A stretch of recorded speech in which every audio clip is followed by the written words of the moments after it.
Hey guys, what's going on? Rounded Tic Tac here. Now, before we get into the boss killer video, I need to state this, all right? I need to state this. This is not an end-all, be-all thing. We have 4 characters with only 4 abilities unlocked. Just at this current stage, these 2 characters we're going to discuss in a minute are the best at farming this one individual instance that we have in a demo. Now, again, you do not need to be doing this. You 100% do not need to be doing this. But as a content creator, I'm just trying to get a leg up so I can get ideas for videos and what I want to do in the future. And with all of that playing, I just want to let you guys know why these 2 characters are the best at what they do right now.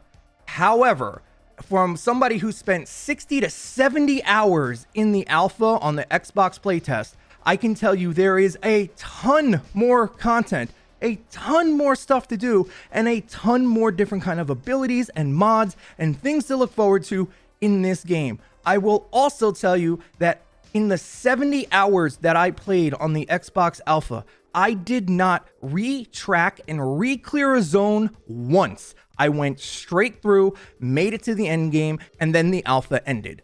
I didn't do what we're doing in the demo, not once. I didn't farm kill a boss, nothing. And I had so much loot at the end of that alpha, I didn't even know where to begin.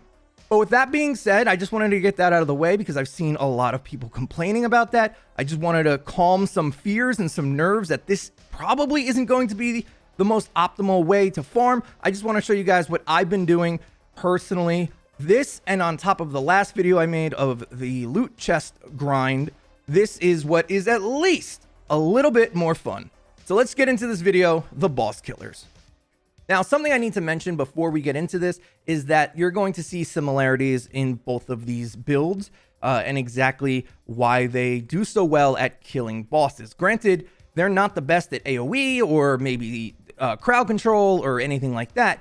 But in this one instance, in a demo at level 7, this is definitely the most optimal way if you want to get a few legendaries and those legendary mods a little earlier before the game comes out.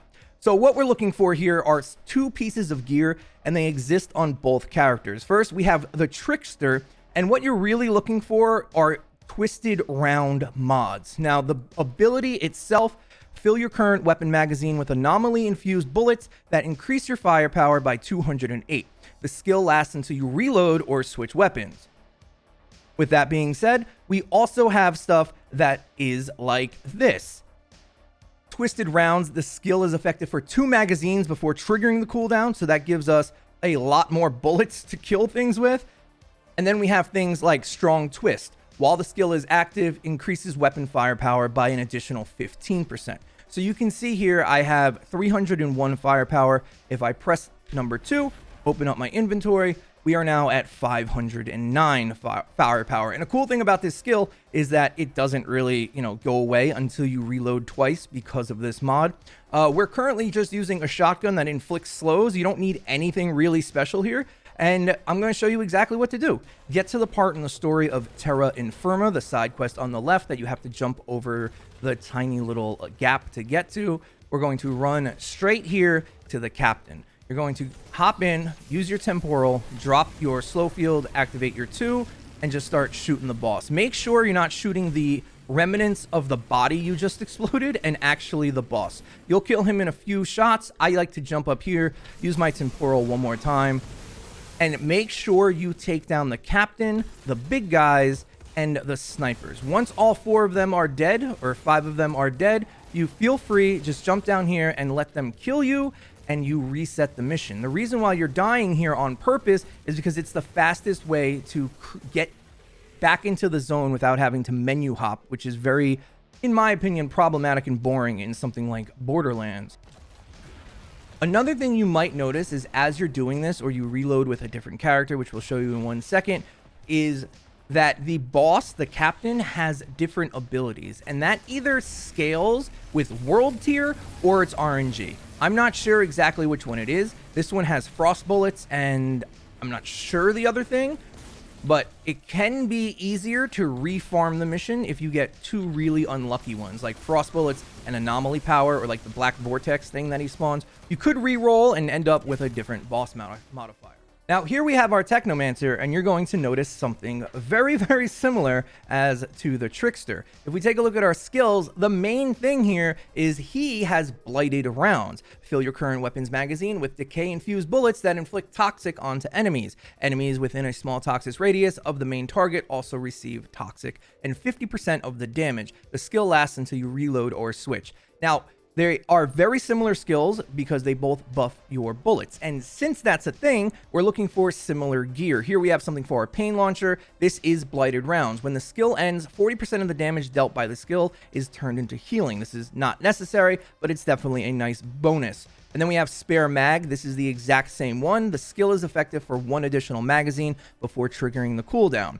We also have more pain launcher damage and increased critical damage by 30% on your blighted rounds. Now, I believe there is one more perk that I just haven't had drop yet, which is critical shots do not consume ammo. That's very good too. If you can get that, keep an eye out for it. But you'll see in the footage right now that I did have a Golem's Limb drop. I finally got a legendary, and this gun is absolutely fantastic. It's so good.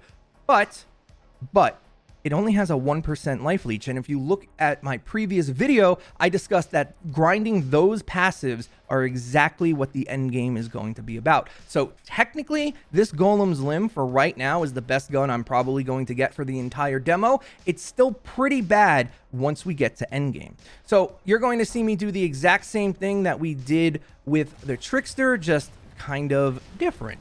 We're going to run exactly to that spot. We're going to activate our blighted rounds right here. As we run, we want to throw our turret right in this spot and our pain launcher right there. And then you're going to see it interrupt him casting his skill, which is perfect for us. And there we go. We take him out. We jump up here. Make sure to try to kill the marksman.